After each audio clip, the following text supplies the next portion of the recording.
All right. Hello, everybody. And looks like we're good. Sorry, everybody, for the technical BS. It was the internet problems. My internet provider, I don't know what the hell's going on with them. I freaked out on the phone with this Indian lady who just was of absolutely no use. So we are now streaming through Hannah. And hello, everybody. Welcome to the HBR News Show. We're going to be talking about news of the week, including false accusers avoiding prison, the international women's strike, social justice in the bar industry, and much more. So please stick around. It's going to be a good time. Join us afterwards for the patron-only after show, the review embargo on Captain Marvel, the latest superhero film from the MCU, and the first to star a Whammon has been lifted, and the reviews are in. The movie is premiering on International Women's Day and everything, so it must be good. We will be looking at two different reviews, one positive and the other one that's obviously misogynist. Oddly enough, they do seem to have more in common than you might think. Anyway, if you want to be a part of that action and participate in our after shows, either as an audience member or a participant, please consider becoming a Badger yourself by going to feedthebadger.com and setting up a monthly subscription. We promise they're usually a lot better organized than this. And if you don't want to wake up one morning and find yourself unable to find our content because YouTube finally dropped the axe on our channels, or just the internet has done it in general, go to badgerfeed.com. That's badgerfeed.com. Okay, so we're now, Hannah's going to be hosting this one, which is why things look different. I don't know if this is like what you usually do, Hannah, but do you see how your display of the story is kind of offset a bit? I don't know if you noticed. This is what I usually do for after shows. This isn't what I usually do for my broadcast. I don't display it during the broadcast after my video. So this was my rapid setup. I don't even have the television set up anymore. No sweat. It's fine. Like, we're not really going to need to go through the article because we've already got write-ups. You know what? Actually, we should just display the Patreon page. Hang on a second. I am going to switch to that because we're going to be reading from that anyway. So I'm going to go ahead and start. Yeah, you go ahead and start, and I will fix the display. Because of what we're doing, I apologize, but I'm not going to be able to display any PowerPoints or do any of the fancy stuff that we usually do, which is unfortunate because my wife works on these, and you guys are going to miss out on her PowerPoint. So I'm sorry, babe. I love you. Okay, so no prison time for false rape claim. Here is the conclusion of a strange tale of a Texas woman who walked into a church wearing only a torn shirt, bra, and underwear, who claimed falsely that she had been kidnapped by 3 black males wearing ski masks. I guess the same black men that also walk around with bleach and nooses, apparently. The woman, the woman, 19-year-old Brianna Harmon, pleaded guilty to 4 felony charges of tampering with physical evidence and government documents in relation to false reports of kidnapping and sexual assault. This is a quote from the Huffington Post article. Quote, "She's very remorseful for what she did and what she said, and that's why she decided to plead guilty," Harmon's attorney, Bob Jarvis, told the Sherman Herald Democrat. No suspects were ever identified or arrested in the case. Harmon will be sentenced March 20th. Her plea deal has 2 possible punishments. 1, regular probation or deferred adjudication, which often involves fulfilling a requirement such as treatment or community service. Neither of these involve prison time. Investigators had noticed inconsistencies in Harmon's story, and medical workers didn't find evidence that she had been raped. Then, 2 weeks later, Harmon told police that she made up the rape and that cuts on her body were self-inflicted. Quote, "She told officers that she was upset after she and her fiancé had been fighting. Harmon said she cut herself and her clothes, then made up the rape story because she didn't want her family to be angry with her." End quote. You're telling me hoaxers aren't discriminated against? This happens all the time by those evil non-hoaxers. So she's not serving jail time. She's just going to do either probation or community service, most likely.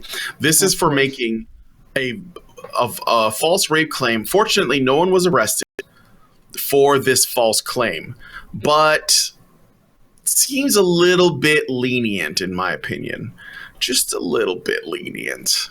Yeah, I'm going to guess that has something to do with the fact that there was never an actual that's what I'm looking for. There was never an actual suspect. They never actually charged anybody falsely with the crime. I'm guessing if they had actually happened just to find 3 black guys that were 20 miles in the area at the time, then and then it had come out that this was all a lie, she would probably be facing a little bit more something. This is all starting to sound strangely like the nativity scene. Like a strangely pregnant woman, like 3 random black guys from God knows where. There'll be some shepherds turning up next. Need more farm animals for that, I think. Okay. Well, yeah, I just thought this was worth sharing because it was a story of a woman who made a false accusation. But and she didn't go to prison for it. And perhaps you're right. It probably has to do with the fact that there was no one that was, let's say, convicted or arrested for it. But I still think it's pretty damn dangerous. We got a super chat from Darth Sonic 413 for $2. It says stream is dying, guys. Yeah, that would be maybe Hannah's dealing with some internet problems of her own. Yeah, her connection dipped for a second. I always have bad connection. Yeah, we're still here. I mean, we see this during my stream all the time, but we're still here. It won't go all the way down. It'll just flutter, basically. Yeah. Although I'm still here, and I'm getting really annoyed that I haven't been kicked off. I'm actually getting annoyed with that because the reason why we switched to Hannah was because I was getting kicked off repeatedly. Well, so yeah. Now that we've switched to me, watch it not happen again. Like, isn't that the way things always go? That's the way it goes. That's the way it goes. Murphy's Law. I don't know who Murphy is, but he's a sod. That's what I call it. He was a pretty good guy. I used to hang out with him. But what's your name, officer? What? All right, so let's move on to the next story if there's nothing else. Mike J, we're going to be talking about Women's Day. Women's strike. We have to. Well, it's coming up on Friday. I'm gonna barf. Damn it. We really. Coincidentally, the same time that a little movie called Captain Marvel does. Mm-hmm. It's like this was planned. Yeah. So Friday, March 8th, also known as International Women's Day, is fast approaching, and many different groups have plans for it. One such group is the International Women's Strike USA, which plans to have its members walk out of their jobs. International Women's Strike, or IWS, which claims to build feminism for the 99%, has many lofty goals aside from their international strike. They want an end to gender violence, reproductive justice for all, labor rights, full social provisioning, anti-racist and anti-imperialist feminism, and environmental justice for all. What reproductive justice for all? Does that happen to include men by any chance? No, that I want to know what they're free abortions. I was going to say I want to know what they mean when they say reproductive justice, because if they're calling reproductive justice, if they're calling abortions reproductive justice now, I want to know who they're getting vengeance on. Like, we stand for full reproductive justice for all women, cis and trans. We want complete autonomy over our bodies and full reproductive freedom. We demand free abortion without conditions and affordable health care for all, irrespective of income, race, or citizenship status. The history of sterilization of women of color in this country goes hand in hand with the attack on abortion rights. Reproductive justice for us means the freedom to choose both whether to have children and hold on a second. Hold on. Wait. Did they say? Did they actually say the history of sterilization of women in the United States goes hand in hand? Women of color goes hand in hand with the attack on abortion rights. No, yes. No, it does not. It does not. It came out of what it the goes same hand in hand movement that promotes abortion. Yeah. Holy shit! That's like That this is entire such a website. bold-faced lie. This is just a microcosm of the entire website. Wait until you get into the socialist stuff. Jesus. And it's funny that they refer to this Wait, as... there's socialist stuff? No way. No, but it's anti-imperialist feminism. So, but it's not real socialism. They're planning on taking over the world with this shit, but it's anti-imperialist. What's pro-imperialist feminism look like? Hey, since it's pit socialism, hats. at least we know eventually it's going to fail. They're pussy crowns, I guess. For some reason, I'm picturing the aliens from Mars attacks. I don't know. Yeah, no, but for the record, Margaret Sanger was a eugenicist. She did not like people of color. She did not want them reproducing. She did not want their population growing. She thought bad things. She went and actually worked to contract black ministers to promote abortion in black neighborhoods. Like, if you can stand bad web design, look up a website. The name of the website is, I think, blackgenocide.com. It might be blackgenocide.org. But it is a rundown of her efforts at preventing people of color from reproducing and keeping up in population growth, or outpacing in population growth people who apparently are colorless. Like, they didn't want more black people than white people. So yeah, all of that stuff about the benevolence toward minorities from the abortion industry and the abortion advocacy area of politics it's almost entirely bullshit. There are probably some modern people who really think they're doing something good for minorities by helping them control their reproduction, but it all came out of an attempt at making sure they were not a bigger, social and legal influence, a bigger voting bloc, a bigger population, working population, and so on, than white people. Mm-hmm. Some super chats, by the way, from the folks in the back. Mr. Roboto says for $2, at least no MAGA hats. That's talking about the black man that raped that woman, or supposedly raped that woman. Yeah. Darth Sonic 413 gives us $5 and says, "Blame the woman, Brian? Typical MRA. Next, you'll be suggesting we should replace women with sex bots and reopen Auschwitz, but for the fairer sex." The fairer sex? You mean men? Darth Sonic 413, I resemble that remark. For another $5, Darth Sonic says, "Wait, feminism was responsible for the American eugenics movement directly? All of them?" Question mark. I think it's a question for Hannah. No, say that again. Wait, feminism was responsible for the American eugenics movement directly? All of them? Now, who is asking me that? Darth Sonic. He's, okay, no, that's a straw man of what I said. What I said is abortion advocacy came out of the eugenics movement. I didn't say anything about feminists, although the eugenics movement and feminism were intrinsically connected. They did. There's a great deal of overlap. If you had a Venn diagram, the Venn diagram, yeah, there's some overlap there. Has like margins that look like that last little sliver of moon before it's a new moon. Right. So it's not that feminism caused eugenics, but feminism isn't really separable from eugenics, and abortion is really the biggest connection there. And I'm not saying the use of birth control is a bad thing, or the use of intelligence, in your family design or anything is a bad thing, but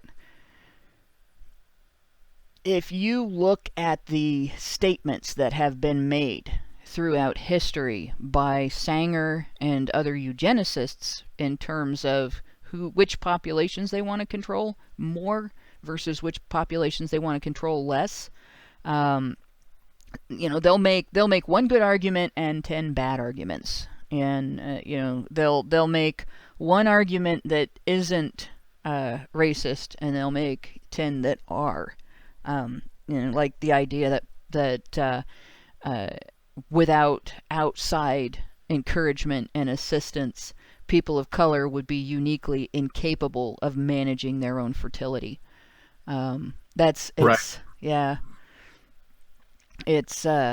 just it becomes very obvious the more of what they've written that you read.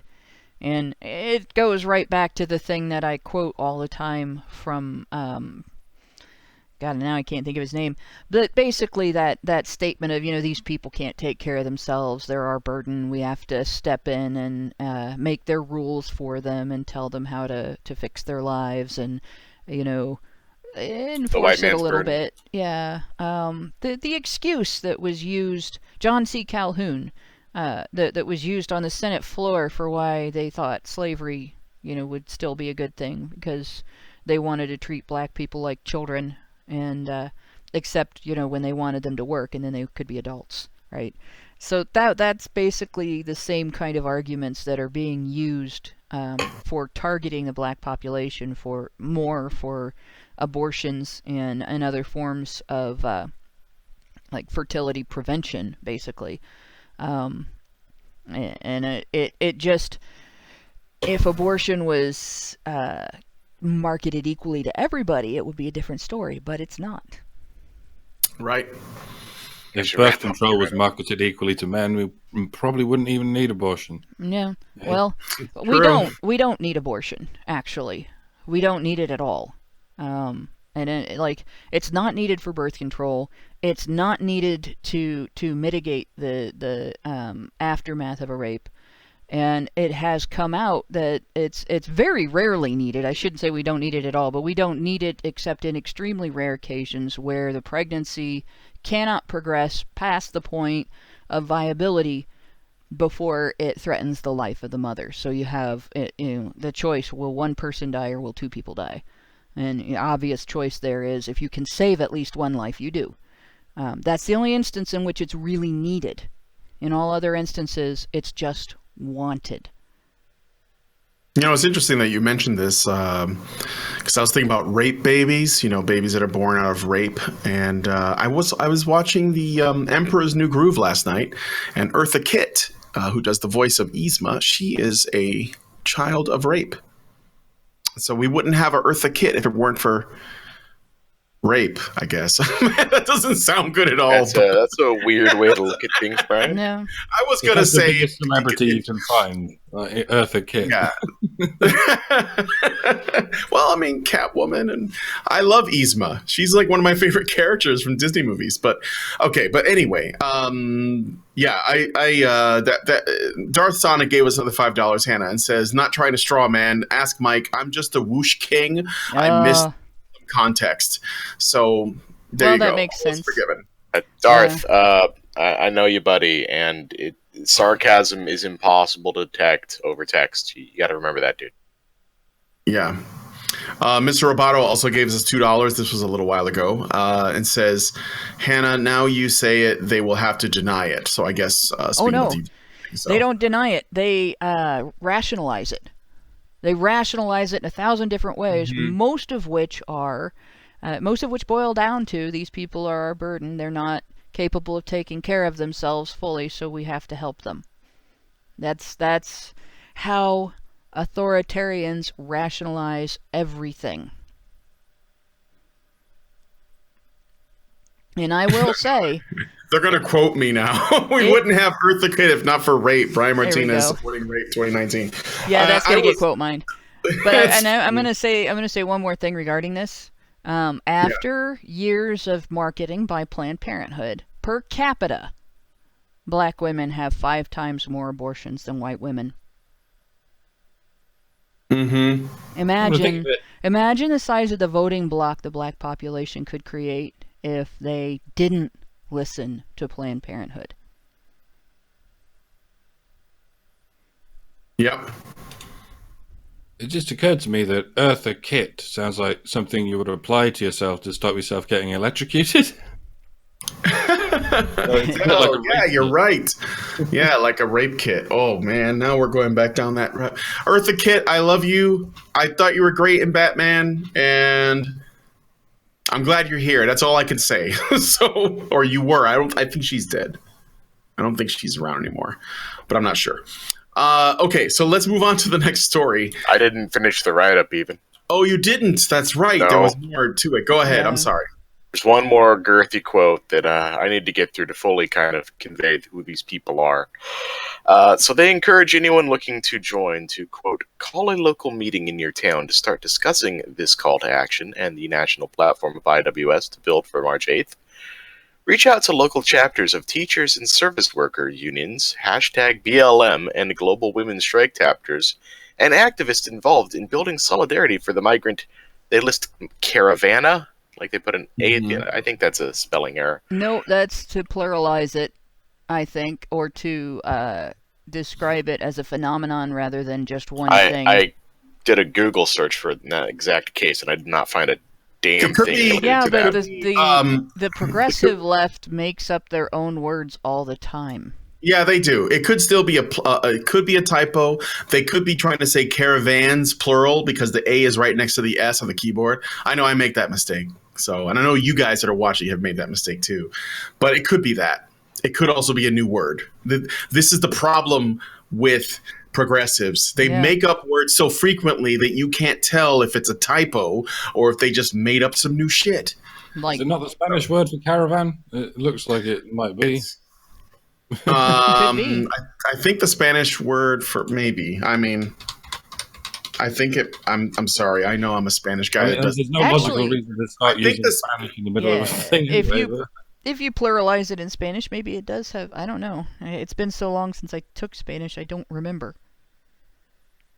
Yeah, I think it's just caravan. Yeah. Well, like it could be like. Problematic and minimalizing and all of the other things that you won't find in your online dictionary that feminists use. So, like technically, if you just take a word and start adding the various parts that modify it, you do have a new word. Technically, they're not wrong to do that, but it's still funny when they do it. Okay, Mike J, I'm sorry for interrupting. Go on, Mike. And discuss how you can participate in the Women's March in your own town or city to do outreach and meet people who are interested in the IWS. Again, that stands for the International Women's Strike platform in restoring March 8th as a militant day of labor action and strike to fight for our needs. The group has chapters in New York City, Los Angeles, and Portland, just to name a few. And by the way, a couple of the national endorsing organizations, so organizations that are totally on board with this International Women's Strike. Let's see, the Democratic Socialists of America, the International Socialist Organization, Socialist Alternative, Party for Socialism and Liberation, Workers' Voice, Campus Anti-Fascist Network, Socialist Viewpoint, and our old friends BAM, by any means necessary. Yeah, I think a lot of those people, like those groups, have a lot of the same members, honestly. I think they got to be huge overlap. You know the woman who was at resistfascism.org in the name of humanity. She was kind of big in 2016. Really good friends with Yvette Falarca and By Any Means Necessary and Antifa and stuff. I think they have a lot of the same members or in a lot of the same clubs. So, ironically, these people are all going to like leave their jobs this day. I have a feeling that many of them don't have jobs. Yeah, they're all going to converge on city halls in cities and towns all over the country and whine for a day. Yeah, if they do have jobs, they probably work for the state, and it'll be like the government shutdown in which no one will notice. It's not a really popular, like, this isn't a huge thing, but I thought it was really funny. This is why I chose this story. When I look at the original tweet about it, and I know that Twitter isn't really the best way to measure interest, but it's only got about 200 retweets and likes, so it won't be that big of a deal. And because most people, they need to work, and these people don't want to work anyway. This is like the whole purpose behind this is a redder than average feminism, is what I'm saying. Unlike if men took the day off when... I was going to say, presumably they know that if men took the day off, the entire world would grind to a halt that it would take weeks to come back from. And there we go. Well, there's our picture of men taking a day off is in the window now. It's because of patriarchy that women don't have jobs, so that's not our fault either. Rah, rah, rah. Mm-hmm. You got it. But I think it's hilarious. Maybe what they should do is they should get together all together on International Women's Day, go on strike, and then go see Captain Marvel in the afternoon, because there'll be plenty of empty seats, and they'll be able to watch it. So it'll be a nice way to round out the evening, then go back home to your cats because you'll miss them. It'd be great. So, okay. That being said, Mike J, do you want to add anything to the story? I thought it was, I didn't know about all the socialist shit. That just makes it funnier to me. But I didn't know about it till I started looking at their blog page. But, I didn't even know this happened last year, and they called last year a rousing success. So I don't know. Maybe I'm sure they did. Maybe something will happen this year. A whole bunch of women didn't show up to work. Somebody will notice. Yes. Yeah, that's right. Meanwhile, to be honest, all those organizations, that didn't surprise me at all. No, this is normal. Like, maybe if you live in one of these really progressive cities and like you need a job where like a lot of women usually work, maybe hit these guys up next week and see if they have a few openings. Yeah, there you go. Like Google. We're going to get into that. That's a good segue. Yeah, that's a good segue. So speaking of jobs, Google recently conducted a study to determine if it was underpaying women. It turned out that Google was paying men less than women for the same job. According to the New York Times, Google has conducted this study every year since 2012 and adjusts employees' salaries in response. This year, Google gave $9.7 million in additional compensation to 10,677 employees. And while men account for about 69% of the company's workforce, they received a higher percentage of the money. Quote, the exact number of men who got raises is unclear, end quote. You may remember the stories we've covered on other Google controversies. Google is being sued from both sides of the wage gap debate by both former employees who claim they were paid less than men with the same qualifications and by fired James Damore, a software engineer who wrote a widely circulated memo criticizing the company's diversity programs. If you don't remember, Damore argued that biological differences and not a lack of opportunity, or sexism for that matter, explain the shortage of women in upper tier positions. Another one we covered from last fall was when, quote, thousands of Google employees protested the way the company handles sexual harassment claims against top executives, end quote. From the New York Times, Google seems to be advancing a flawed and incomplete sense of equality by making sure men and women receive similar salaries for similar work, said Joelle Emerson, chief executive of Paradigm, a consulting company that advises companies on strategies for increasing diversity. That is not the same as addressing equity, she said, which would involve examining the structural hurdles that women face as engineers. Yes, structural hurdles, because women need us to remove all obstacles so that they can be on par with people who have the average number of obstacles. Critics say Google is not assigning new female employees the appropriate pay grade in the first place, which is being hidden by the study. Currently, the Labor Department is investigating whether the company systematically underpays women. Quote, Google has denied paying women less, and the company agreed that compensation among similar job titles was not by itself a complete measure of equity, end quote. So Google's paying men less than women, and women are still bitching about it. Yeah, essentially.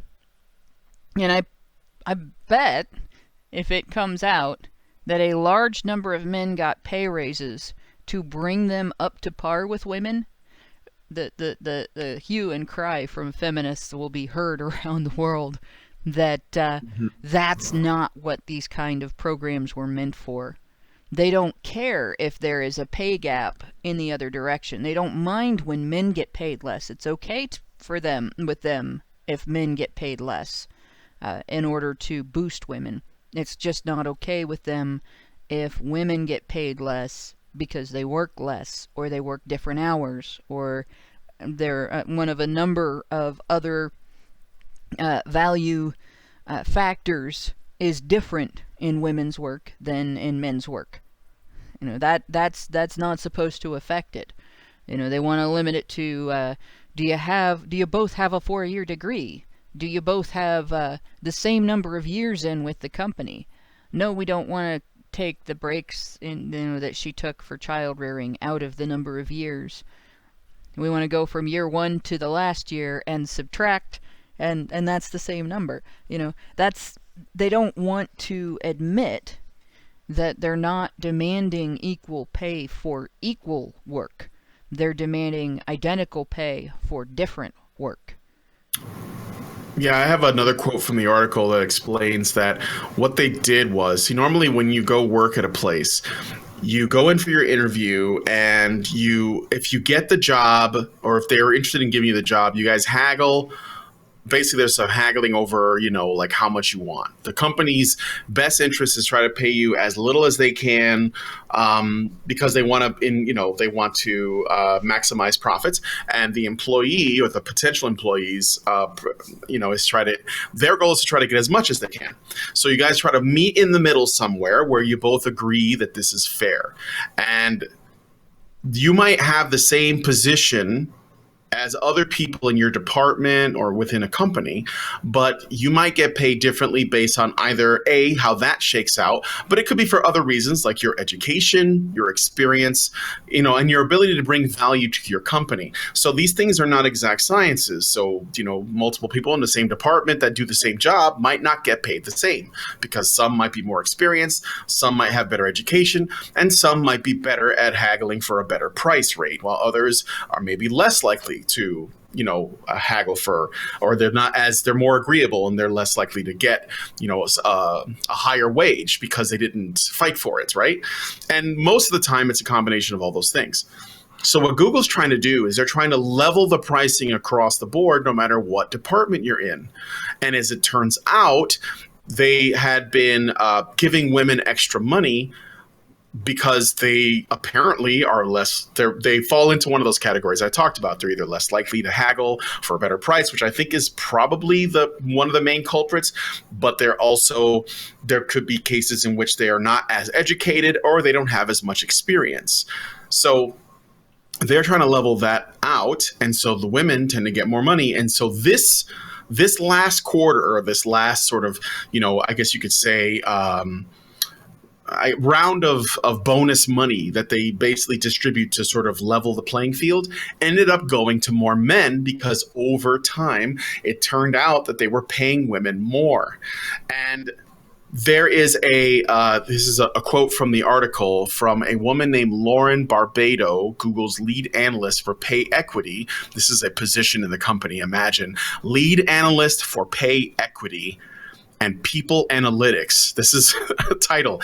She says, in an attempt to address the issue, because leveling, performance ratings, and promotion impact pay. So because leveling, performance ratings, and promotion, they impact pay, this year we are undertaking a comprehensive review of these processes to make sure the outcomes are fair and equitable, not equal, but equitable for all employees.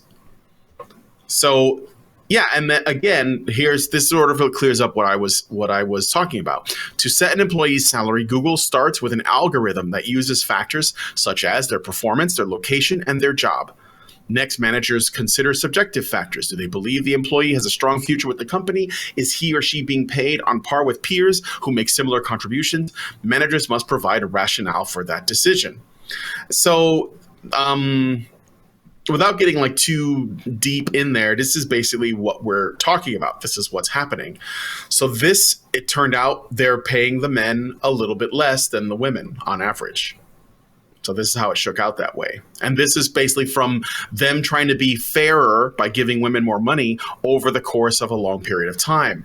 And so the gap became more visible, and now they had to give to men. And of course, the women got pissed because, reasons. Well, because that's not what their complaints were for. Their complaints, they didn't really want equal pay. They just wanted more pay for women. And they didn't really want equal work to be the determining factor. They wanted gender to be the determining factor. And so if men are benefiting from it, it becomes a bad thing. That's when you make the meanings of words like fair and equitable arbitrary in your usage of them.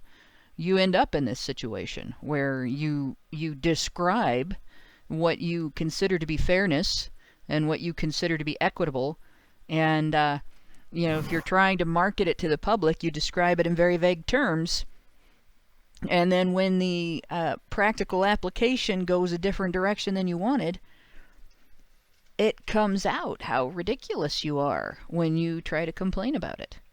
You can't trust anyone who claims to speak on behalf of equality. Anyone you can trust someone who claims to speak on behalf of freedom, which I suppose would be the sort of right-wing equivalent of that, because you go, well, whose freedom are you talking about?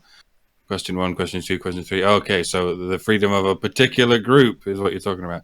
And it's the same with people who claim to speak for equality. You ask them a couple of questions, and it turns out their idea of equality is giving women free shit. Yeah. And giving non-whites free shit. Because it's just easier to fit teams in their head than it is to fit the idea of equality. And then at the other end of it, you have two groups involved in the let's give women and minorities free shit idea spectrum.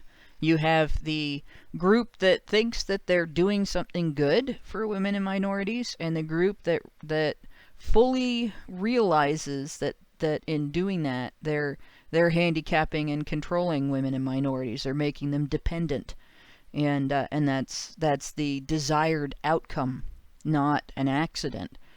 And you can kind of tell the difference between the two by the ones that will talk over women and minorities who want greater success than what their programs are offering.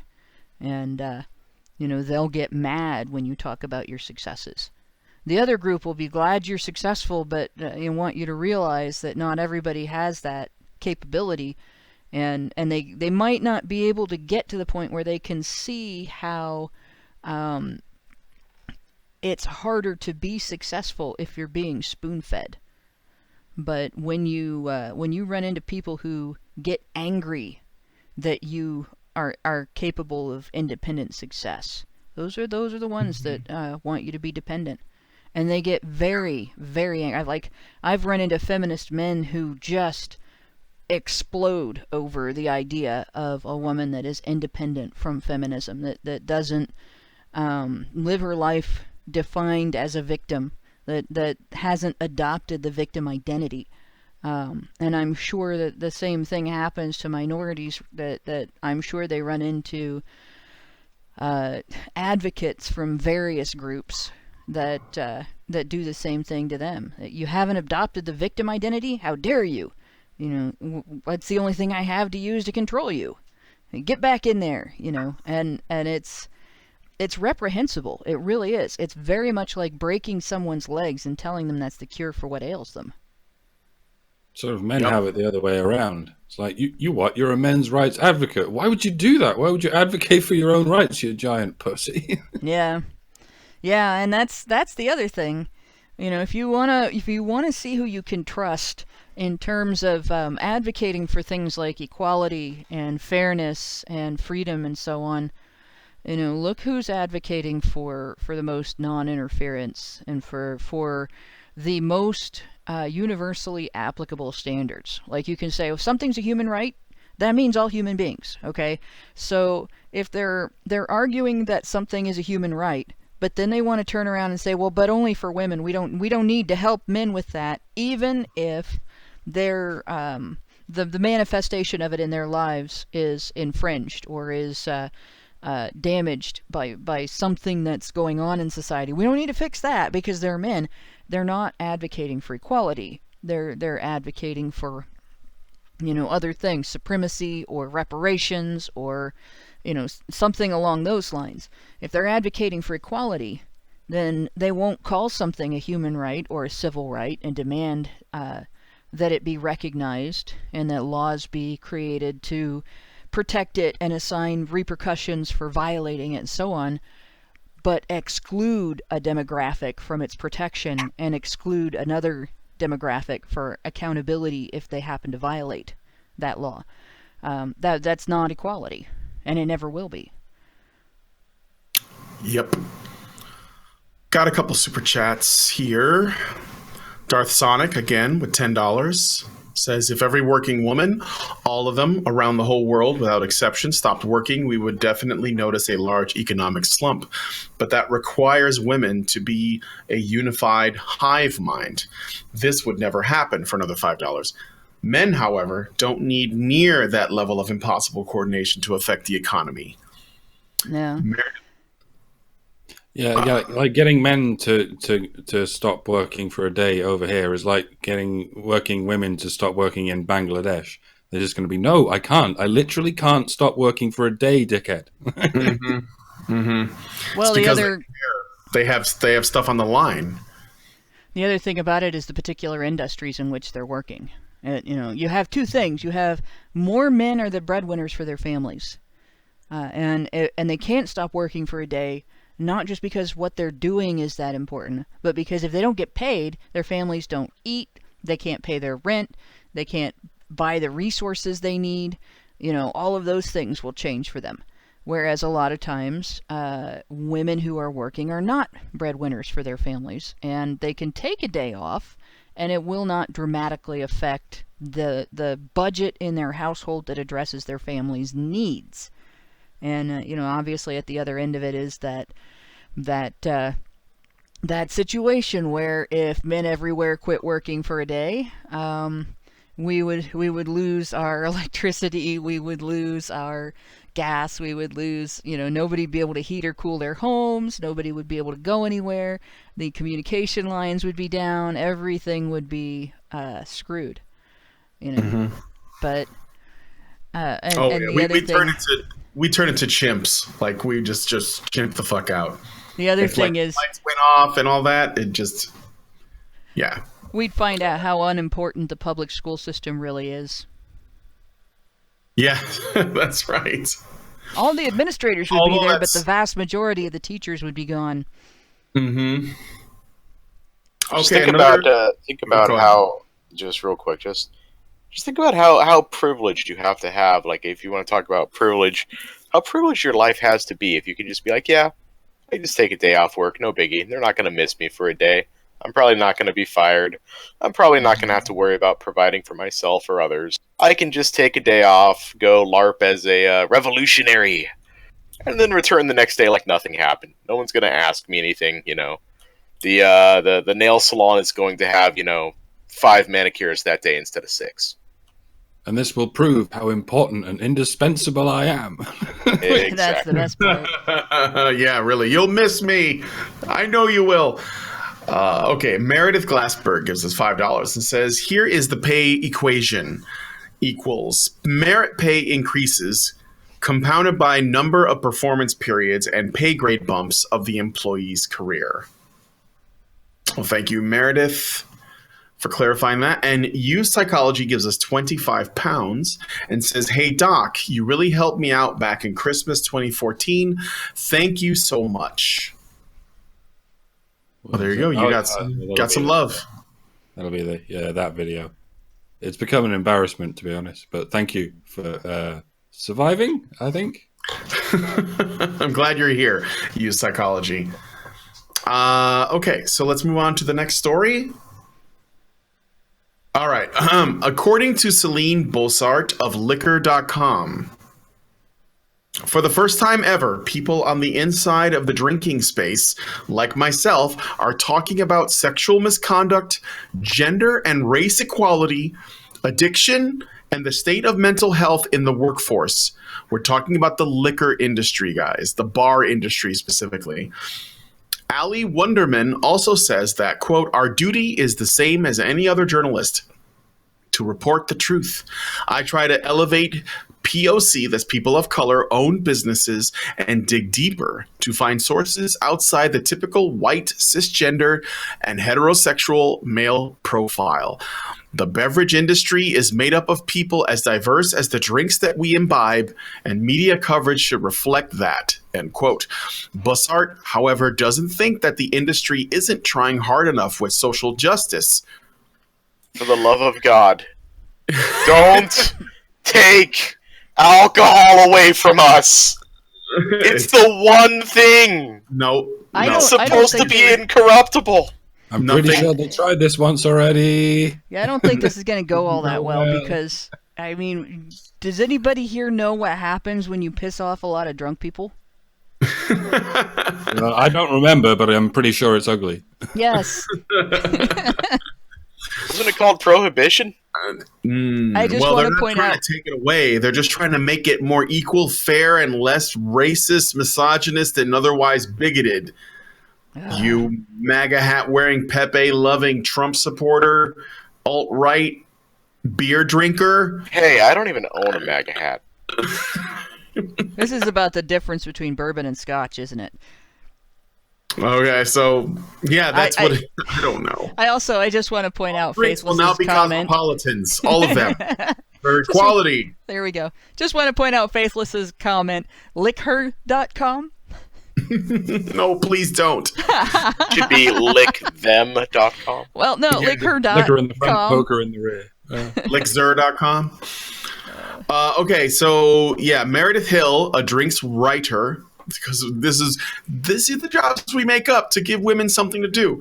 A drinks writer out of Chicago writes the following: in the booze sphere specifically, we have the opportunity to publicly welcome folks into an industry that hasn't always been so welcoming to anyone who fell into the realm of other.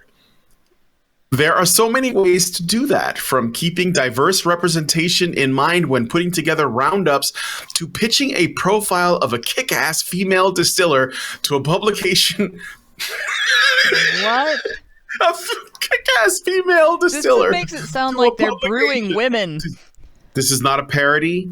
This is a real article. Okay. Where does the yeast come from that process? Because like, is a female distiller sounds like it's different, to say a distiller who happens to be female, but when they have to modify distiller with female, that makes me uncomfortable. Yeah, it should. It should. From pitching a profile from a kick-ass female distiller to a publication aimed at hyper-masculine demographics to getting involved with progressive networking organizations. I want to know more about the hyper-masculine demographics. Exactly what is this writer defining as hyper-masculine demographics? Because there's two different times when I hear that. Usually it's when we're talking about like athletes and other physically demanding hobbies and professions, or it's a dog whistle for people of color who live in poor neighborhoods. Yeah, I think it's just men. Just men. Just now it's some testosterone in your body. Congratulations, you're hyper-masculine. Yeah. Oh, gosh, I'm hyper-masculine now. Yep. Oh, we knew that, Hannah. Even the allies, like Terry Crews, turned on him like it was no business. And of course, he's apologizing because fuck him. Mm-hmm. But Go ahead, Mike. Go ahead. Coca-Cola is progressive and Pepsi is hyper-masculine. And it's just a coincidence that I work for Coca-Cola. Yep. Okay, I'm sorry. Moving on with the rest of this. Oh yeah, I don't think they're actually going for prohibition. I think they're going for let's make drinking and the bar industry a woman thing. We're going to do that now because that's what's going to happen. That's going to be great for women. if they get their way. I don't know. I mean, everything else, the only thing that's managed to survive this shit is metal. That's the only thing that's been able to survive this shit. And for all we know, it's still like the cancer is still there. We just haven't checked. We haven't checked on it in a while. We don't know if it's growing or what. It's going to be really hard. It's going to be really from the inside out. Yeah, no, it's going to be really hard to infect metal with this. And the reason is because you have to start with a group that actually has a give a fuck gene. And that's like the antithesis of metal. You know, they're not about stuff like that anyway. Like they'll give a fuck about if they can, you know, have a organized musical event to raise money for a good cause. You know, they'll do that. They'll do things like that, but they will not give a fuck about your social attitudes and your concerns about their social. That's not going to. It won't be metal anymore if that happens, and then metal will just migrate away from it, and they'll have quote metal, like, you know, quote Christian metal. They'll have modified metal plus, like atheism plus, and then they'll have metal, and that's just the way it's going to be. They're not going to get that. They'll try and try, but they're not going to get that. They're going to keep like so many things. They look at metal and see that most of its artists are male, so they presume most of its audience is male, which is wrong. They greatly underestimate how many women love metal exactly as it is, and would very much like it to stay exactly as it is. Because quite a lot of women really like that kind of music, and quite a lot of those women also like men. They like watching and listening to men. You know, as well as the music they like. So and you can't fuck with a metal chick, even if you're a feminist. No, you really can't. In fact, and they do this with all kinds of things. They'll do it with comedy as well, because most comedians are male. Well, it must be a male-dominated audience. No, it's most of the audience is female, and they want to be offended as well. And you're gonna keep rubbing up against this while you take over the places you can take over. Yeah, I want to point out also, in terms of women in metal, there's not really any tolerance for snowflakery. You know, that's like women who are into metal aren't going to be into the victim identity. That's a good point. You look at places like that, you know, metal, the comedian industry, or just comedy in general. It's pure meritocracy. Yeah. You're either good at something and you do well, or you're not good at something. People will let you know, and you're not going to be doing it for very long. It would be nice if that was the case, but there are. We live in a world in which Amy Schumer exists. I know. Yeah, but she's not really funny. I don't She's care not, what anybody though. says. She's not funny. Like, She's the reason Netflix got rid of ratings. I mean, she did that poorly. And the only reason Amy Schumer is funny is because Amy Schumer as a person is funny, as a concept is funny. Yeah. Now with metal and comedy both, they have a chance at persuading some of the men. Gynocentrism is there too. They're not white knights. At least most of the guys I know that have been metal musicians, as opposed to fans. They're probably some of the most gentlemanly guys I've met. Now, I know that there are assholes in every group. You know, there's like assholes are everywhere. That's just part of being a living thing. But they may be able to get to some of the men because of their gynocentric nature, and it's probably, you know, like, I think men by nature are kind of gynocentric. I don't think women would have survived if they weren't. Not becoming the wimps that women have become throughout history. We would have been, if men were not gynocentric, women would be just like men. You know, their bullshit wouldn't be condoned, and they would have to live up to the same standards that men have to live up to.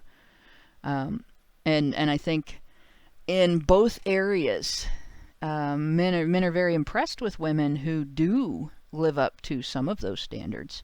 When they see women as being tougher, or when they see women as being able to take the criticism and work it into a better act or better development of their skill and so on. But they're still going to be more susceptible to the female victim identity than the women of the group will be. And I think that's probably who's going to get targeted in both of those groups. But I still don't think it'll give the feminist victim narrative a foothold in metal. I'm not so sure. You can see what's happening right now with comedy. At least in the administrative end of the industry, they've got quite a foothold. And they might be able to do that to a degree in the administrative end of metal, but I don't think they'll have as easy of a time of it, because I don't think they can take the financial hit that the television networks seem to be able to take. Yeah.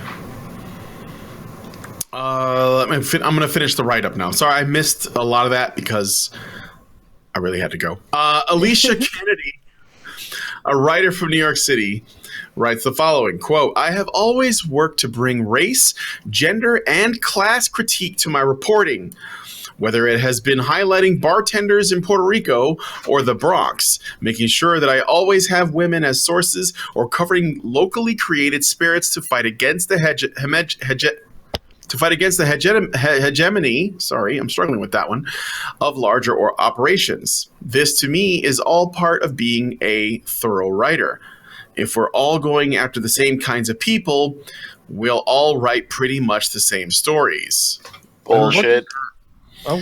What are locally created spirits? I would really like you to expand on that. What's a locally created spirit? That's when, you Is she talking about some kind of vodka, right? Yeah, it's when you accidentally hit a hitchhiker with your car, and then that hitchhiker, it constantly haunts that bridge for the rest of eternity. Not a locally created spirit. There's like legends around here of some. No, it's those microbreweries that make not necessarily. I guess they don't consider beer a spirit. So I guess microbreweries that make the harder liquors. Yeah, the women do tend to make better microbrews because they're much smaller batches, because their stills only hold 77% of what a man's still does. There you go. And everyone knows women are more spiritual than men, so there is that. Oh God. Okay. Punning with the pros now, Hannah. But you got to realize church was created by men to keep women down. So they can't be too much more spiritual, can they? And some of the best brewers were monks, so I think we've gone full circle. Yep. And since it's round, it's totally feminine. There you go. Gals win. Of course they win. Dan Q. Dow, winner of the 2018 Allen Lodge Young International Drinkers Writer of the Year Award, God, that is a mouthful, says that, quote, "One of the most powerful things those of us with platforms can do is shut up and listen." Oh, I've never heard that before. That's a brand new idea. "Listen when women raise concerns about misogynistic behavior, or when people of color explain the way many bar spaces weren't designed for them. And should the occasion arise, stand beside these folks in denouncing problematic behavior." This is what's happening right now. They're pushing this into the bar industry, people. The bar industry. Why? Hang on a second. And there we have demographic A explains the way many bar spaces weren't designed for them. Okay. Yeah. So what are you talking about? I grew up in a small town. This urinal is not big enough for me. No. It's how dare there be a country and western bar in my city? Yeah. There are not enough heavy metal bars, or there are not enough R&B. Not enough. Any other hip hop bars, not enough any other demographic of music to allow for one country and western bar. I grew up in a community in northwestern Ohio that had when I was a little kid, I learned in class that we had 8,000 people in the community. I think there's about 13,000 now. And when I was a senior in high school, for some reason we got on this topic in my calculus class. I don't know why. We counted up the community had 19 churches and 21 bars. Mm-hmm. And in going through and naming the different bars in the community, there were places that were bar and grill that you'd go in and they'd have there was jukebox type music. They didn't have bands, they didn't have a DJ or anything like that. And you go in and eat and you have some drinks, and then in the evening they would have a DJ come in and that would just take requests. Whatever people asked them to play, they would play. And you would hear in the bar, in the same hour, you would hear metal, you would hear country music, you would hear rap, you would hear old rock and roll, you would hear brand new music, like all in the same hour. It wasn't a particular style of music. And then you would have, if you went to another area, it was all country, and there was line dancing. And, if you went in there hoping to do anything else, you were kind of screwed. And so on. And it was like there were bars that were sports bars, and there were bars that people went to find someone to hook up with, and there were bars that had been there for we're gonna get rid of that singles bars. That's there were bars that had been there for years. There were new bars. There were bars that were a particular crowd would go there. And then, like that, only those people would ever show up at that bar. You never saw anybody new come in. And then there were bars you went to that, like, it was different people every time. And for somebody to come along and say, well, this space wasn't designed for me, go find another fucking space. Make your own.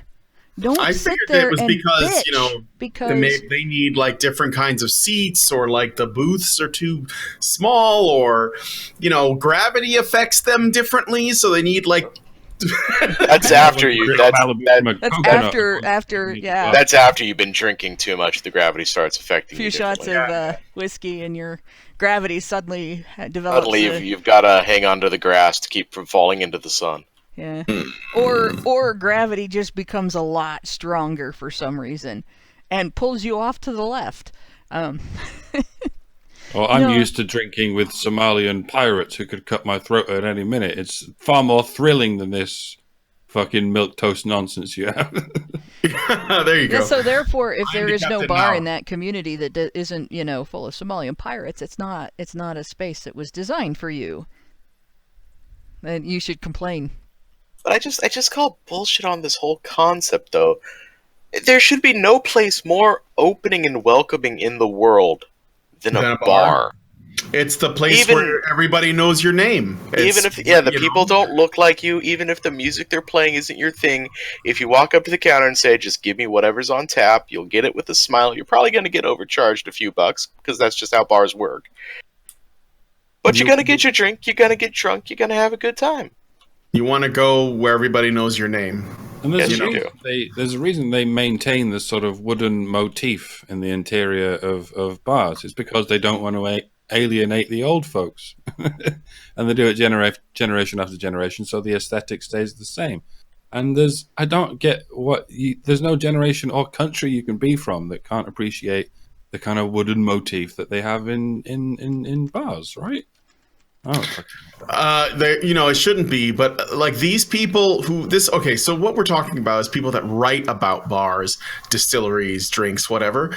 They are probably just like journalists in I don't know if you noticed the theme that this sounds like. If you just changed like what they're talking about, but you left the talking points in, it sounds suspiciously like film, video games, movies, music. It sounds like everything else. That's because the same people who are just as disconnected from the source material that they're supposed to be experts on, who actually don't give a shit about what they're writing about, are working for magazines and websites writing about this shit. And so they since they don't like what they're actually supposed to be writing about, they just inject their politics into it, and they start whining and bitching about their life because they're pathetic human beings that just don't want to have fun and don't think other people should have fun either. I'm sure, so I want to share something with you, some info. I found an interview with Anita Sarkeesian where she was at Gen Con, and she literally said while she was there that what did she say? She said games aren't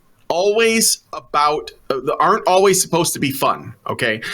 Now, without going into why she said that, as moronic as that sounds, I know what she's getting at, because this is what people who think like that are always getting at. These people would say the same thing about going to bars. Bars and drinking and hanging out is not always about fun. It's about experiences and learning and advocacy and personal growth and your stories and their stories and tolerance and acceptance, but not drinking.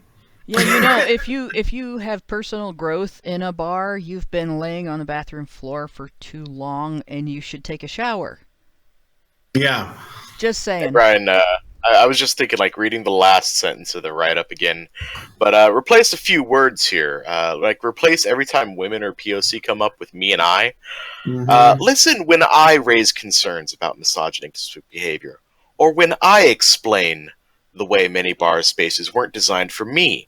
And should the occasion arise, stand beside me in denouncing problematic behavior. That's what they want. Yeah, that's Basically, what they want. And ultimately it's about too many bars are populated, owned, run, and facilitated by straight white men. And like that really just extends to men, guys. So when I say that, I'm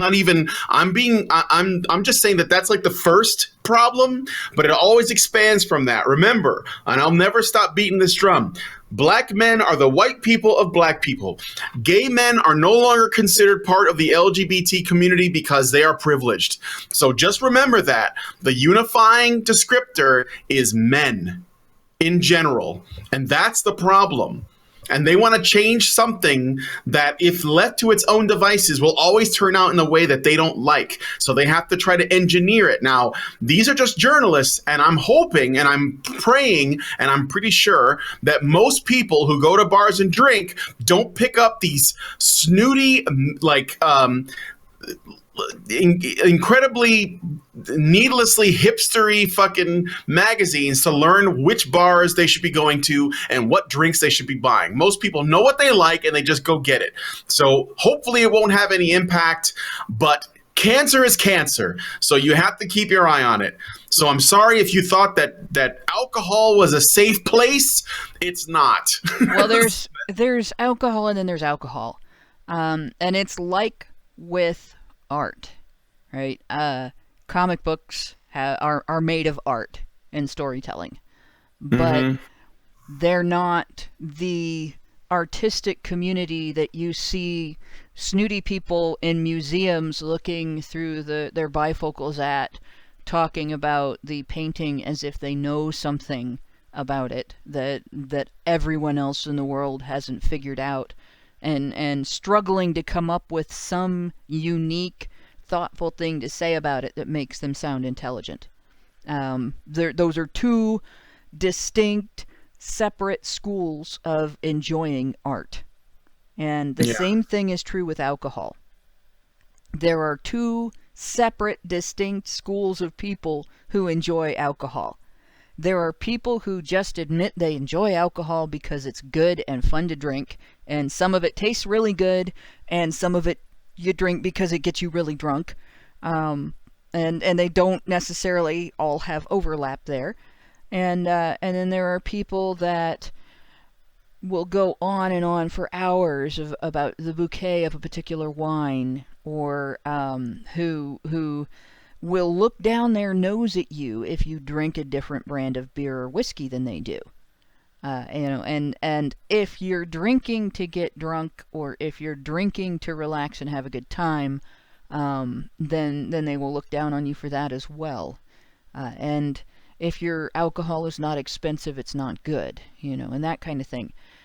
These guys will get a foothold in that set for sure. 100% guarantee you the snooty end, the snooty asshole end of drinking will be written by these media personnel. Right, but your bar down the street from your house, your neighborhood gathering spot is likely to be largely unaffected, other than the fact that these writers won't be persuading the snooty asshole end of the alcohol drinking community to go to that bar, and that's probably a good thing. So this'll just put maybe a wider dividing line between honest alcohol consumers and the snooty end. And it's not that there's not quality and differences in quality in alcohol, and it's not that it's bad to acknowledge that, but there's a level at which it becomes ridiculous. And I honestly, I don't mind as much to see like the snooty end get taken over. Obviously, there will be people within that subset that are going to be just as upset to see it happen, and it'll be up to them to fight it. But yeah, this is. I don't see this affecting your neighborhood bar, and I don't see this affecting the sales of alcohol that is popular because it's good. I could see these conversations happening in like these little, hipster bars where somebody's like, "Oh, have you tried this new IPA? It has a nutty aftertaste, and also it says something about colonialism and capitalism right here on the can, as well as in the flavor itself. Please taste some of it, and then let's have a conversation about,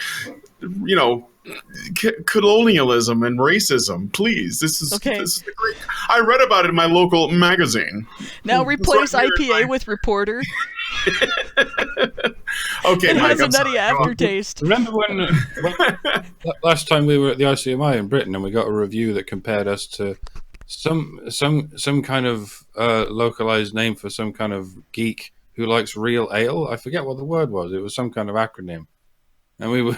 Oh yeah. There was some kind of. Oh, I remember. It was the. I mean, I don't remember exactly, but it was the 50/50 Democracy Now! Article, I believe, and it said something like it was like an organization for real ale.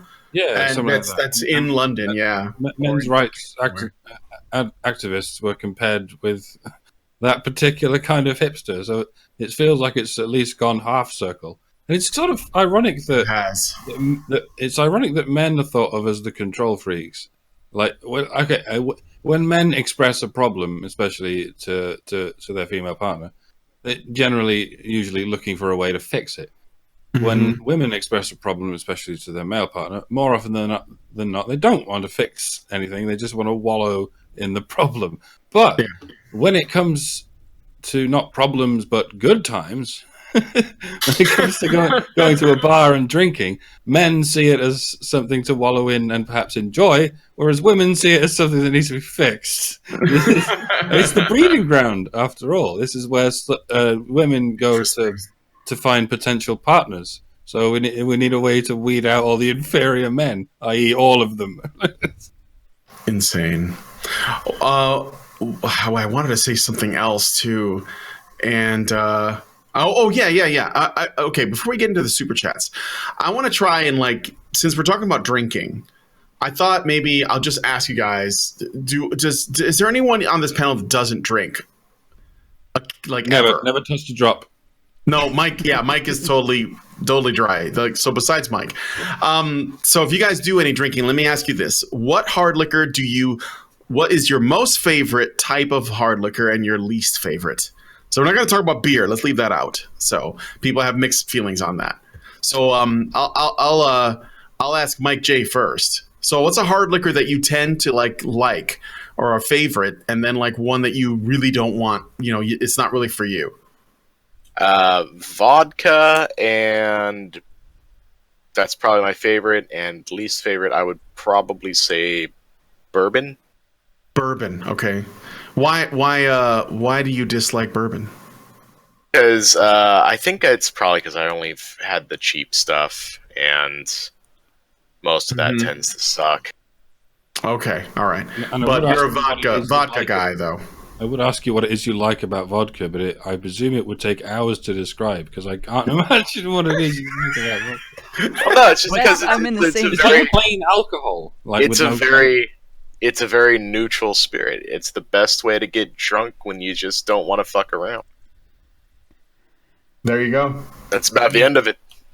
Fair enough. It's like your favorite flavor of chips being plain. You know what I mean?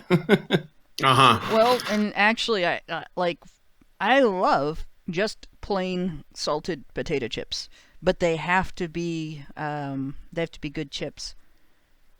Yeah, right. And I can't. What I can't about eat them drinks anymore. though, Hannah? What's your Actually, favorite? I'm almost the polar opposite. I particularly You like bourbon. Yeah, and I like, and actually, occasionally I just get a taste for Southern Comfort. And nothing else will do. It's got to be that. It's not even something like, this is where I would go against the snobs. You get people that look at that and they're like, oh, that's an alcoholic's drink. And I can't stand the feeling of actually getting past a little tipsy. I don't like being drunk at all. So I have a little bit and that's it. But it tastes great. I love the taste of it. And then probably part of the reason that I like specifically bourbon is because that is what I get relief from if I have a chest cold that stops up my throat, and I can actually, if I drink a hot toddy with lemon and honey, and the heated alcohol and everything, it feels like it helps relieve the coughing. So I probably associate the taste of it with relief, but it tastes good to me. And then I also like dark rum, and I do not like vodka. But the thing that I probably would be the most averse to, and it's because the one time I had it, I had symptoms of an allergic reaction, is tequila. And I don't know. Oh man, my wife loves tequila. Yeah, I don't know what favorite component of the drink caused the reaction, but I kind of suspect it was the tequila itself. So whatever tequila is made out of, and if I remember right, it's the cactus that new sweetener, agave. Yeah. Agave. There's a sweetener on the market that's also made from that cactus that I haven't tried because of my experience with tequila. So that's the one I'm the most. It's not so much. I think one day geneticists are gonna find some kind of gene, like the lactose tolerance gene. They're gonna find some kind of gene, an allergy gene, that explains why half of the people get completely shit faced on tequila and the other half can survive it for some bizarre. Tequila will put to Jose Cuervo will put you on your ass.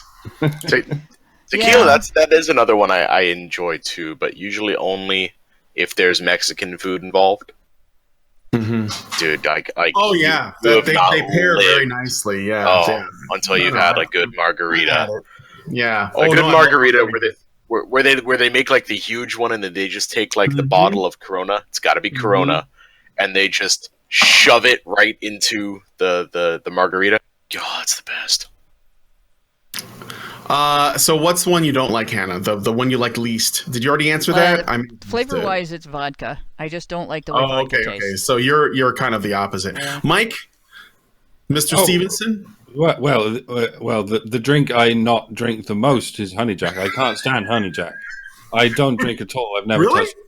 Oh, okay. Yeah, right. That's the one that's your least favorite, yeah. Yeah. And it's ironic that Hannah mentioned Southern Comfort right while I was trying to think of a drink that I can't stand. You're not a big Soko fan, It might be because it's just so sickly and horrible that no one can like it in their right mind. But it might be because I've had bad experiences with it. I can't drink Malibu either anymore because I had bad experiences with it once. I have the same. Yeah, I'm the same way with.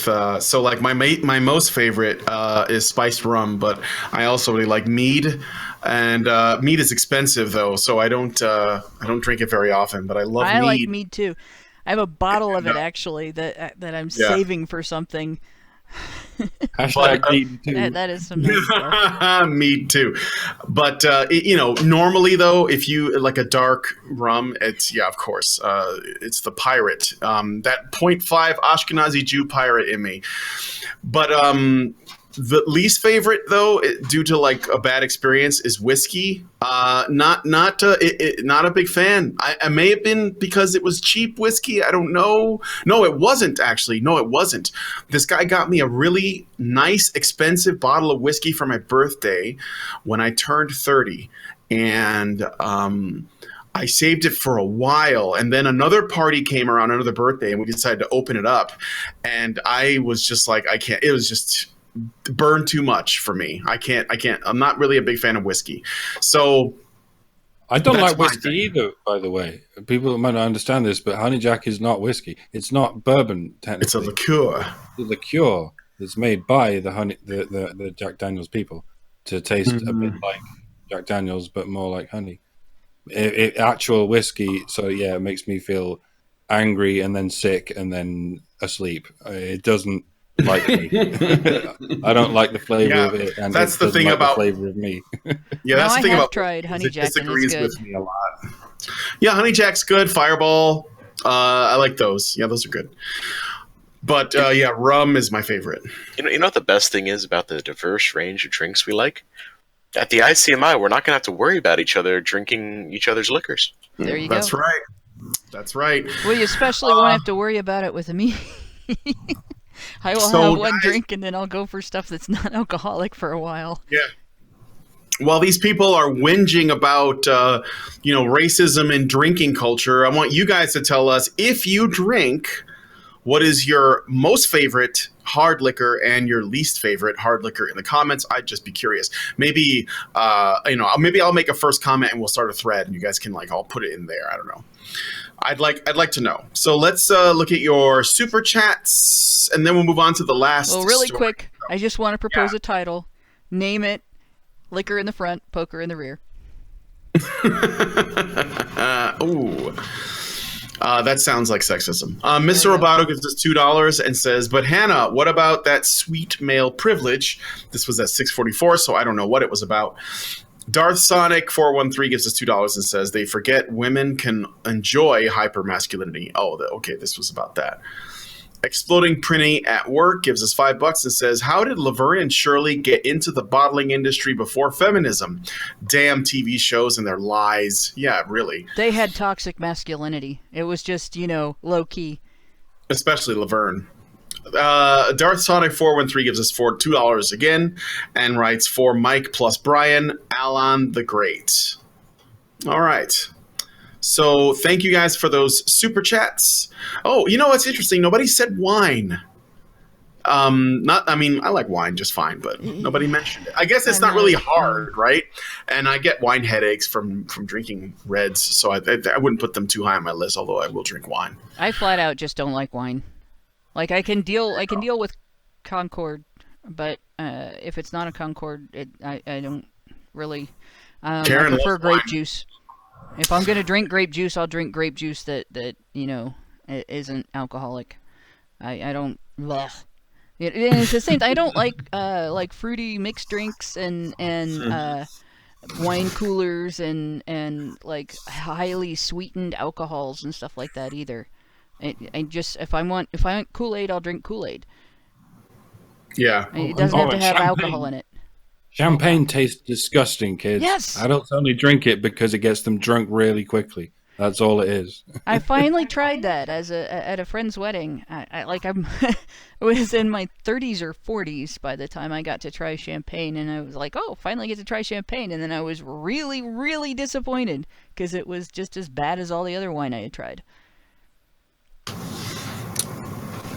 I like spicy drinks, actually. And they have a little bit of kick in them. That's why I do like the Fireball. And mojitos. Ooh, love mojitos. Yeah. Okay, so... Now, I will drink mulled wine. Not very much of it, but that actually tastes okay. The Long Island iced tea is the king of drinks. There you go. Oh, yes. Yes. All right, let's move on to the next story. Otherwise, we'll just talk about drinking for the rest of the show, which I'm okay with. But Mike J, let's talk about Flint. Yeah, this one's going to be Michigan. Michigan. This is a bit of a downer. Yeah. So I'll make the same warning I've done for the past 2 weeks. If you're having a good day and you don't want to put a damper on it, might want to skip this one. So Keith Flint was with much grief and sadness that Liam Howlett and Leroy Thornhill, 2/3 of the legendary electronic band The Prodigy, announced that the frontman of the group, Keith Flint, had died. As a result of a wellness check by police, Flint was found dead in his Essex mansion on March 4th. Flint's death was announced by his I bandmates. feel like I have to interrupt. What the fuck is a wellness check? That's That sounds when like They were like, "Hey, we haven't seen this guy in a while. Can you go check on and him to make sure he's he's okay. not dead?"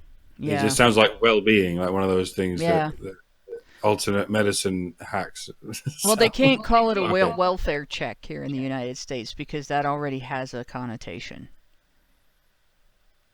Mm-hmm. Go ahead, Mike So, J. Flint's death was announced by his bandmates to have been a suicide. Although he struggled with substance abuse and mental health issues in the early 2000s, he had seemingly recovered by the time of his 2009 comeback tour. While not confirmed, gotta stress that, not confirmed, it has been speculated that money troubles and issues with his estranged wife had plunged him into depression and could have been a motive for him taking his own life. And it's also, and I'm not trying to distract from the Keith Flint story because it is unfortunate. Everyone press F for Firestarter. But Luke Perry died the other day from he had a heart well, and King Kong Bundy, the wrestler from the old WWF days, also died. I did not know that. Yeah, King Kong Bundy died. And the last one was news to me too. Yeah, I knew that about Luke Perry, and that he had died from complications from a stroke.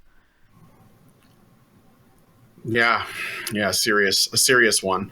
So it is a little bit disappointing to see the odd article here and there trying to take Keith's suicide and stepping stone it into a political shoehorn about something or other. I've seen articles on both sides of it. Some people saying he was the last of a generation that really tried to offend people. And I'm like, what did he really do to offend? He dressed like a scary clown, and sang like a scary clown on like a couple of tracks. He wasn't exactly an artist. Yeah, he was hardly G.G. Allen. Yeah. Yeah, weren't those the hair? The thing he did with the hair was, I thought those were supposed to be horns that he was putting on his head or something. Ooh, edgy. I thought that's what it was. Oh, and he dyed them green. I think that kind of stopped being edgy in the mid-'80s. But I've got to respect him because I've got to ask why John Lydon still hasn't killed himself, because he hasn't been relevant since the 70s, but he still keeps going on shows and giving his opinion and making Brexit look stupid. That's probably why he's still alive. Yeah, fucking kill yourself, Johnny Rotten. Keith Flint did, and he's not as bad as you. Relevance might actually be deadly. No, it sounds like he had a lot of stressors just in his history, and this is something that, at least with people in my family who have had struggles with substance abuse, where you know, and mental health issues contributing to it makes it even harder. They can be considered recovered and have something. It doesn't necessarily have to even be something that a normal person might consider overwhelming, but they can be overwhelmed by something and end up back in just as much trouble psychologically as they were when they were in the throes of the addiction, or when they were, you know, in the worst moments of the untreated time period with their mental health issues. And they'll do something self-destructive, not necessarily overtly suicidal, but something that still is going to cause significant damage to their lives, or put them at risk for death. And you know, like, I saw that, I've seen that with a few family members. And so with this happening, this looks like it's got a similar bent to it, where he's had those struggles. And, you know, this happening, money troubles are a big, not just a depressant, but a big factor in overwhelming a person. That it can seem like you get stuck in a hole and you can never get out. And yeah, the money troubles, where that speculation comes from, just so I can tell people, is I guess he was listing a property he had for sale for $1.5 million, which was I think the Friday before he died, and some are claiming that's the reason for that. And the thing about his wife is, I guess, at the time the two were separated, she was she's a DJ and she was in Japan at the time, and there were, like I said, rumors of them being a bit estranged. So that all contributes. And I mean, his drug use in the day was like legendary. I think he said from like the mid '90s to the mid 2000s, he was on everything, like everything: coke, weed, drinking, pills. Just he did it. I mean, that was the time. All of them. Mean, you listen to Prodigy. I mean, it's the rave music. So he was in the rave scene, and that's a lot of drugs. People got involved in the rave scene to do. So listen to now that Mike says that his thing was he dressed like a scary clown, and I'm looking at, I can't unsee it. I never really looked at it that way, and now it's just like, yes, that's what even with the golf pants. I cannot unsee it. And I can sort of see why he eventually got to a point where he's gone, right, okay, I've done enough with my life. Because really, people only remember him from a couple of songs, Firestarter and Breathe. I don't think he even appeared on Smack My Bitch Up. Was he even on that? I don't know if he was. I think that was... The Prodigy were almost, they were entirely electronic, mostly made from samples, actually. Geniusly reworked samples, and that was why they were so impressive. But Keith barely featured in that sense. Maybe he wasn't on that particular song. He wasn't on many songs. They just needed a guy to sing a few catchy sort of words and be the front man and be the face of the band. And he was good at that. He was good at his job at that. But he was, hardly indispensable. Sure. He had that sort of punk thing where, right, I've done everything I can with the world. And now I'm old enough to run out of ideas. In fact, I never really had any ideas. I just was lucky enough to come across a couple of guys who did have ideas.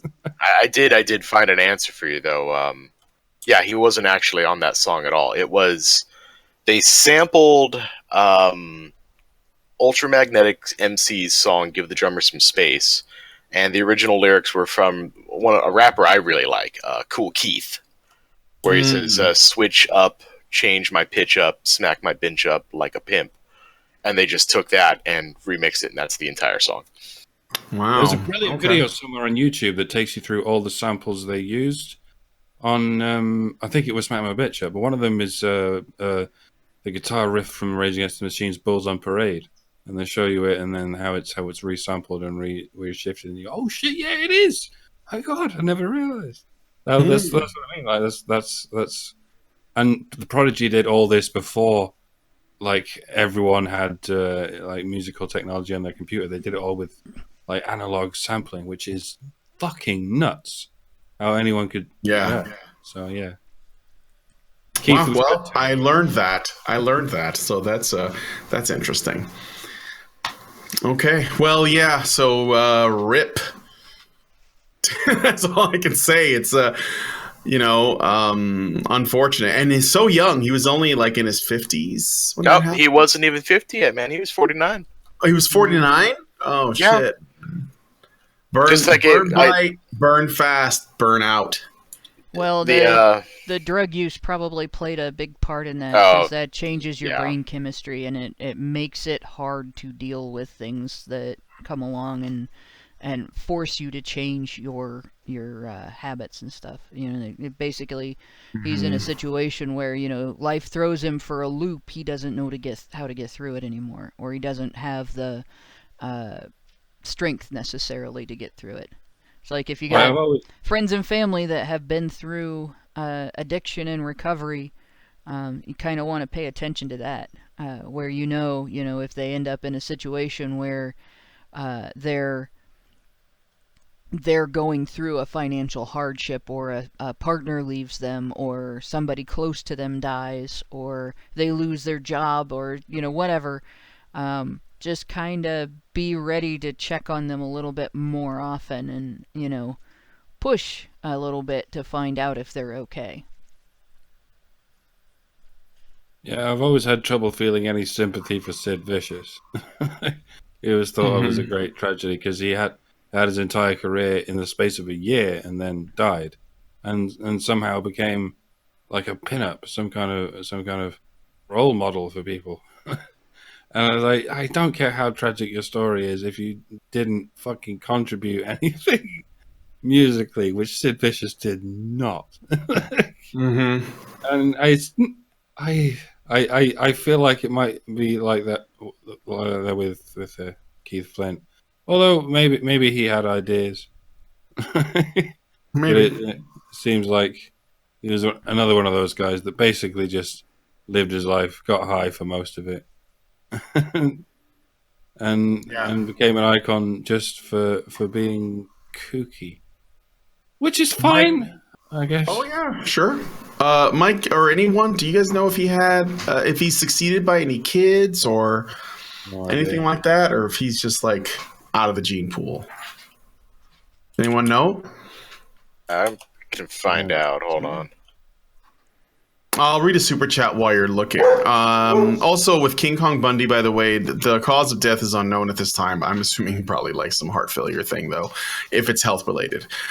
Anime Moon gives us $2 and says favorite is bourbon because KY Kentucky. Oh, Kentucky. No tequila, right? Because Anime Moon is in Kentucky. Sure, makes sense. Yeah. So I guess that's pretty much all the stories. I'm waiting for Mike. It does not appear that he is succeeded by any children. He leaves behind his Japanese wife, who was the DJ, Mayumi something. One can assume there were lots of groupies. Maybe he passed his genes along at some point. You never know. Yeah, a couple bastards running around. Yeah. Yeah, who knows? I mean, it's true that there might be kids someplace, but I was just curious. I thought it was worth mentioning, if any. So, all right. Well, Hannah, you're driving. Why don't you take us out? Alrighty. And that will be it then.